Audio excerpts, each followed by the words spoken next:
La Maison des reporters, c'est un média qui tire ses origines d'un triple désir. Déjà, le désir de liberté éditoriale, le désir d'innovation en matière de modèle économique, le désir d'innovation en matière de contenu. Parce que nous sommes partis du postulat qu'il y a un certain nombre de contenus qui ne reflètent pas le désir réel du public et qui ne reflètent pas aussi la nécessité réelle en matière d'information dans une société démocratique ici au Sénégal. Donc on a voulu créer un média en ne reproduisant pas les mêmes vices que ce que l'on voit très souvent, c'est-à-dire un média qui n'obéit pas aux ordres d'une logique concurrente ou d'une logique commerciale qui pousse à surproduire pour au final ne faire que du superficiel. Et aussi un média qui n'appartient pas à des personnages qui souhaitent manipuler l'opinion dans le sens de leurs intérêts. Et un média où les journalistes auront la liberté totale de travailler sur tous les sujets d'intérêt public. Et à partir de ça, nous avons déjà posé les bases, parce que nous savons que ce qui sape toujours les bases d'un média crédible très souvent au Sénégal, c'est la source de financement. Donc la source de financement principale et exclusive, je dirais presque, de la Maison des reporters, c'est le public. Donc c'est à partir du public que nous avons lancé une levée de fonds, déjà pour poser les bases de ce média. La levée de fonds, nous avons pu arriver à une somme de 1 402 000 francs CFA. Et par la suite, puisque nous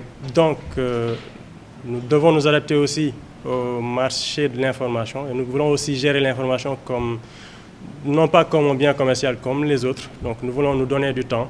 Donc lorsqu'une investigation nécessite du temps, des moyens, donc il faut aussi des finances qui sont gérées de manière saine.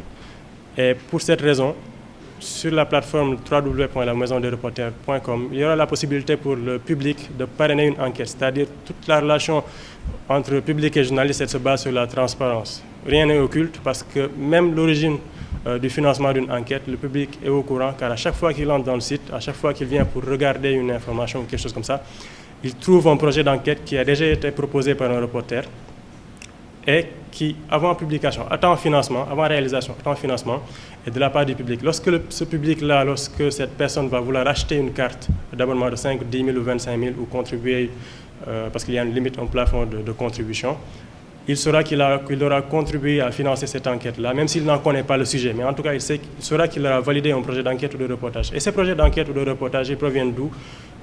Du reporter, qu'il soit de Dakar, de Ziguinchor, de Tamba ou quelque chose comme ça, qui propose un sujet. Le seul critère, c'est la pertinence. On ne va pas se baser sur l'expérience du journaliste pour financer un projet ou pas, mais si l'idée est pertinente, il y aura la possibilité de l'accompagnement au tournage, dans l'encadrement et dans la réalisation de son enquête, ou de son reportage, ou de son portrait, parce que ce sont les trois genres rouages, je pense, du journalisme qui seront visibles sur nos plateformes.